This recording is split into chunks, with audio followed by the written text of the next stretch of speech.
Shock నచ్చింది అంటుంటారు. ఏం మాట్లాడి నేను తెల్ల వేసుకొని నిలబడతా, నీలాంటి వాళ్ళు స్టేట్ అంతా ఉంటే బాగుండు అనుకుంటా. అన్ని సినిమాలు అందరికి నచ్చడానికి రూల్ లేదు. ఈగల్ బాగా నచ్చిన వాళ్ళు ఉండొచ్చు, నచ్చిన వాళ్ళు నుంచి ఎలా ఉండొచ్చు. But should understand one thing, criticise చేసే ముందు తను ఒక ఎక్స్ట్రాడనరీ కెమెరామెన్. కార్తీక్ గడ్డలి అనే వ్యక్తి ఒక ఎక్స్ట్రాడనరీ కెమెరామెన్, చాలా కంఫర్టబుల్. అతను కనుక సినిమాటోగ్రఫీ చేయాలనుకుంటే చేతిలో 10 సినిమాలు ఉంటాయి ఎప్పటికీ. నాకు తెలిసి చాలామంది నా దగ్గరికి వచ్చి మా అసిస్టెంట్స్ లేకపోతే యంగ్స్టర్స్ వచ్చి కథలు చెప్తే మేము డైరెక్షన్ చేద్దాం అనుకున్నప్పుడు కెమెరా అంటే కార్తీక్ కావాలి సార్, కార్తీక్ సార్ ఇంతమంది చెప్పారు నా దగ్గర. అతను చాలా కంఫర్టబుల్ పొజిషన్లో చాలా మంచి కెమెరామెన్గా పేరు సంపాదించుకొని అక్కడితో సంతృప్తి పడకుండా కష్టపడి డైరెక్టర్ అనే స్థాయికి వెళ్ళి మొత్తం ఒక మైండ్ బ్లోయింగ్ టేకింగ్తో ప్రపంచం అంతా మెచ్చుకునేలాగా ఇవాళ ఒక సినిమా తీశాడు. ఆ సినిమా ఎంత కలెక్ట్ చేస్తుంది, ఎన్ని రికార్డులు కొడుతుంది పక్కకు పెట్టే ముందు ఆ వ్యక్తిని క్రిటిసైజ్ చేసే ముందు ఇతని జర్నీ ఏంటి, ఇతను ఎందుకు ఈ సినిమా తీశాడు అని ఒక క్షణమన్నా మనం ఆలోచించాలి కదా. ఆ రకంగా మాట అనేసరికి నాకు నిజంగా చాలా ఫీల్ అయ్యాను. అప్పటికి సినిమా చూడలేదు కాబట్టి ఏంటి లవ్ స్టోరీ అంటారు. తర్వాత ఆలోచిస్తే తెలిసింది ఈ బ్యాచే RRRలో రొమాన్స్ లేదని అన్నారంట. తర్వాత తెలిసింది నాకు. తర్వాత ఎవరు ఈ తాలూకు వ్యక్తి అంటే తర్వాత అని చెప్పారు. ఒక విషయం మనందరం మర్చిపోయామా లేదా మనలో కొందరు మర్చిపోయారా నాకు తెలియదు. మీకు గుర్తుంటే సంతోషం, గుర్తులేని వాళ్ళ గుర్తు చేస్తున్నాం అనుకోండి. నేనేదో గరికపాటి గారి లాగా చాగంట్ల గారు ప్రవచనం మాత్రం ఇవ్వట్లా. వినండి, సినిమా ఇండస్ట్రీ అంటే ప్లీజ్ సైలెన్స్, ఒక్క మాట సైలెన్స్, మిగతాది కావాలన్నమాట. సినిమా ఇండస్ట్రీ అంటే సినీ నిర్మాతలు, సినీ దర్శకులు, సినీ నటులు, సినీ జర్నలిస్టులు కూడా మనం అందరం ఇండస్ట్రీ. మీరు మా మీద రాలేవు, మేము మీద రాలేసుకోండి. మీరు ఆ గట్టున మేము ఈ గట్టున లేవు. సినీ జర్నలిస్టులు అంటే part of industry. Please don't ever forget that. మీరు మనం కలిస్తేనే ఇండస్ట్రీ. మీరు పబ్లిసిటీ చేయండి, నా సినిమా జనాల వరకు రీచ్ అయ్యా అవ్వలేదు కదా. మనం ఒకరి మీద ఒకరు రాళ్ళేసుకోవడం ఏంటి అంటే ఈ థాట్ నాకు ఎందుకు వచ్చిందంటే, నేను సురేష్ కొండేటి మీద ఏదో కౌంటర్ వేసినందుకు నాకు ఒక 200 ఫోన్లు వచ్చినాయి. గబ్బర్ సింగ్ ఎన్ని ఫోన్లు వచ్చినాయి, 600 ఫోన్లు వచ్చినాయి. నేను రియలైజ్ అయ్యా, మళ్ళీ వీడియో చూసా, ఎందుకు ఎంతమంది ఫోన్ చేస్తాను వీడియో చూసా. నేనేం పెద్ద గొప్పగా మాట్లాడలా, మామూలుగా నా ఫ్లోలోనే మాట్లాడా అంతే. నేనే సురేష్ కొండేటితో నేను సురేష్ కొండేటి నేను కౌంటర్ వేస్తే దానికి అప్రిషియేషన్ ఏంటిది చూస్తే నాకు అర్థమైంది ఏంటంటే, నేను గొప్పగా మాట్లాడలా, అతను చాలా సందర్భాల్లో తప్పుగా మాట్లాడాడు. అతని తాలూకు ఉన్న కసి నా పట్ల అప్రిషియేషన్గా మారి అన్ని ఫోన్లు వచ్చాయని నాకు అర్థమైంది. నేను పడగొట్టే బ్యాచ్, పడిపోయే బ్యాచ్ కాదు అన్ను. సో నా తర్వాత అనిపించింది ఇతను ఎవరు 10 ఏళ్ళ షాక్. అప్పటి నుంచి నాతో ట్రావెల్ అవుతాడు సురేష్ కొండేటి. కరెక్ట్గా లైట్లకి కెమెరాలు మైండ్లో అనేసరికి మనం ఆ గట్టు ఈ గట్టు అని ఎందుకు అనుకుంటున్నాం. మనం ఒక ఇండస్ట్రీ కదా, సినీ జర్నలిస్ట్ అందరూ మన ఇండస్ట్రీ కదా. I didn't enjoy it. Suresh కొండేటిని ఏదో కౌంటర్ వేసా 10 మంది ఫోన్ చేస్తే నేను దాన్ని ఎంజాయ్, నాకు చాలా బాధ వేసింది తర్వాత ఆలోచించుకుంటే. ఎందుకు అనవసరంగా మనం ఒక ఇండస్ట్రీ కదా, సోషల్ మీడియాలో బయట వాళ్ళు జనాలు మనం చూసి నవ్వుకోవడం ఏంటి అని అనిపించింది సీరియస్గా. మేము ఏ పొలిటికల్ ఎజెండా లేకుండా సినిమాలు తీస్తున్నామని చెప్పట్లా, తీయాలి అని చెప్తున్నాం. మేము ఒక వ్యాపారం చేస్తాం. సినిమా ఫస్ట్ కళాత్మకం అయితే, రెండోది వ్యాపారం. నాకు రాజకీయ ప్రత్యర్థి పార్టీలు కూడా నా సినిమా చూడాలని కోరుకుంటాం. అన్ని పార్టీల వాళ్ళు, కాంగ్రెస్ వాళ్ళు, టీఆర్ఎస్ వాళ్ళు, బీఆర్ఎస్ వాళ్ళు, బీజేపీ, వైసీపీ, నా సినిమా అందరూ చూడాలనుకుంటా. నేను ఒక వర్గాన్ని ఎందుకు దూరం చేసుకుంటా, నేను దూరం చేసుకునే ఆలోచన నాకు ఎందుకు ఉంటుంది. ఒకసారి నా ట్విట్టర్ హ్యాండిల్ చూడండి, పవన్ కళ్యాణ్ గారు క్లియర్గా చెప్పారు, ఎవరు cinema director stick to cinema. Janasena సంబంధించినవి కానీ లేకపోతే ఇంకోటి సంబంధించింది కానీ లేకపోతే నా పద్ధతిలో ఏమన్నా కానీ మీరు ఎవరు రియాక్ట్ అవ్వాల్సిన అవసరం లేదు, మీ పని మీరు చేసుకుంటే చాలా క్లియర్గా చెప్పారు. ఎందుకంటే సినిమా చేస్తున్నప్పుడు సినిమా హౌస్ఫుల్ అవ్వాలనుకుంటాం. 10 మంది కాదు, 100 మంది, 1000 మంది, 1,00,000 మంది నా థియేటర్లో ఉండాలనుకుంటాను నేను.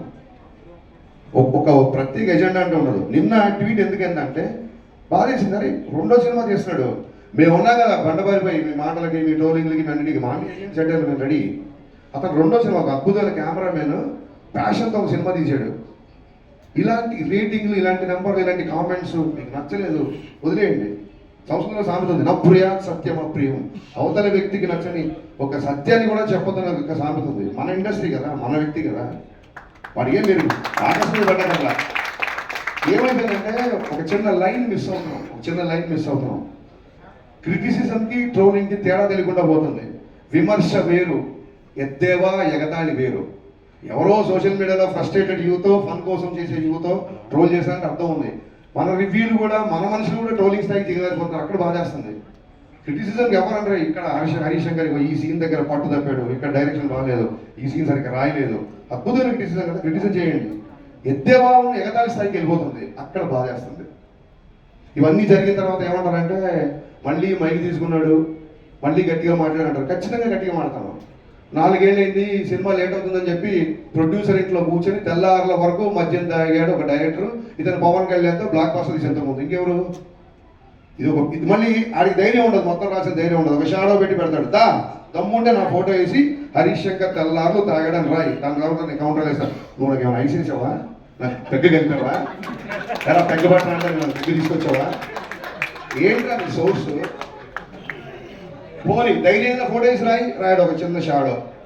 హౌ లాంగ్ అండి, how long we should take all this non sense, how long we should take all this non sense asking. ఇప్పుడు ఏమంటారు, ఇంకా మళ్ళీ మొదలు, రేపొద్దు నీ సినిమా కూడా వస్తుంది కదా, నేను కూడా చేస్తావు కదా. మాటకు ముందు ఆ గ్యాప్ వచ్చింది. నేను ఇప్పుడు 2 సినిమాలు షూటింగ్ చేస్తున్నా, ఉస్తాద్ భగత్ సింగ్, మిస్టర్ బచ్చన్. అతి త్వరలో ఇంకో 2 పెద్ద హీరోలతో అనౌన్స్మెంట్ రాబోతున్నాయి, సినిమాలు చేయబోతున్నా. ఏంటి ప్రోగ్రెస్ రిపోర్టా? మా నాన్నలాగా మీరు నా స్కూల్ ఏమైనా ఫీజు కట్టారా, నేను ఏం చేస్తాను మీకు చూపించుకోవడానికి? 4 సంవత్సరాలు కుదరకపోతే నా 5 ఏళ్ళు కుదరదు. ఏంటి మీ ప్రాబ్లం ఏంటి? మీ ఇంటికి వచ్చాను అడుగుతున్నానా, నా రెంట్ కట్టండి అన్నా, నన్ను కూడా చేయండి అన్నాను.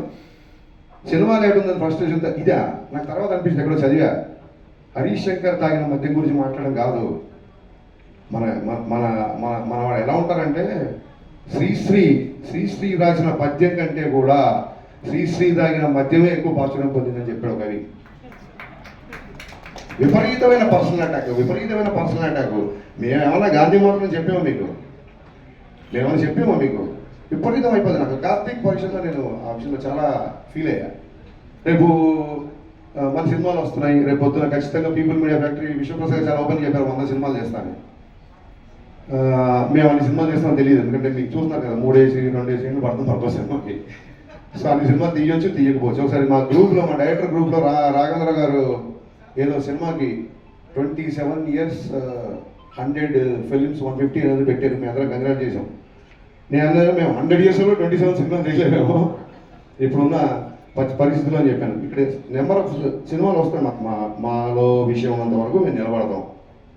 ఆయన 100 సినిమా తీయడానికి వచ్చిన ప్రొడ్యూసర్, ఆయన 100 సినిమా తీద్దాం అనుకున్నప్పుడు ఎన్ని లక్షల మందికి వస్తుందో, ఒక దాన్ని ఏమంటారు, ఒక ఉపాధి వస్తుంది. ఒకసారి ఆలోచించండి. సేవ్ టైగర్స్ కాదు, సేవ్ ప్రొడ్యూసర్స్. మనం మీడియా అవ్వచ్చు, మీరు అవ్వచ్చు, మేము అవ్వచ్చు. మేము కంపల్సరీ కాపాడు. 100 సినిమాలు తీసేవాడిని 50 తర్వాత పంపించేశారు అనుకోండి, మనకే 50 సినిమాలు రెవెన్యూ పోయినట్టు. రేపు మీ సినిమాలు వస్తున్నాయి, రాస్తారు, అది ఇది అంటారేమో. పర్టికులర్గా మళ్ళీ గుమ్మడికాయ కంటే అందరూ భుజాలు తనుకోకండి.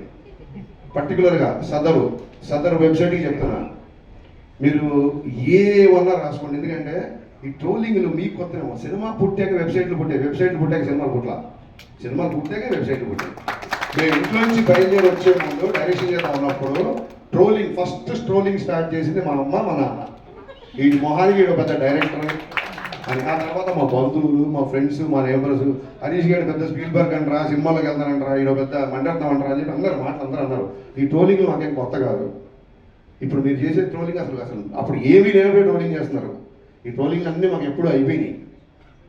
ఎందుకు ఫర్దర్ కూడా మేము తీసుకుంటామంటే, నేనే కాదు, హీరో అవ్వచ్చు, హీరోయిన్ అవ్వచ్చు, అసిస్టెంట్ డైరెక్టర్ అవ్వచ్చు, మ్యూజిక్ డైరెక్టర్ అవ్వచ్చు, అన్నిటికీ తెగించే ఇక్కడికి వచ్చాము. Just I want make it remind. మీరు అందరూ గుర్తుపెట్టుకోండి, అన్నిటికీ తెగించి, ఎన్నో సౌకర్యాలు సుఖాలను త్యజించి ఇక్కడికి వచ్చి నిలబడ్డాం. రేపొద్దున మళ్ళీ అటాక్ స్టార్ట్ చేసి మళ్ళీ చెప్తున్నా, సినిమా ఇండస్ట్రీ అంటే సినీ జనరేషన్ అందరూ అని చెప్పి నేను స్పీచ్ స్టార్ట్ చేశాను. లేదు రేపొద్దున ఇలాగే పగబడతాం, ఇలాగే ఆర్టికల్ రాస్తాం అనుకుంటే, మీరు అభిమానించే వ్యక్తే ఒక జెస్చర్ చెప్పాడు. ఆ జెస్చర్ మీకు గుర్తు చేస్తున్నా, రాసుకోండి. Thank you.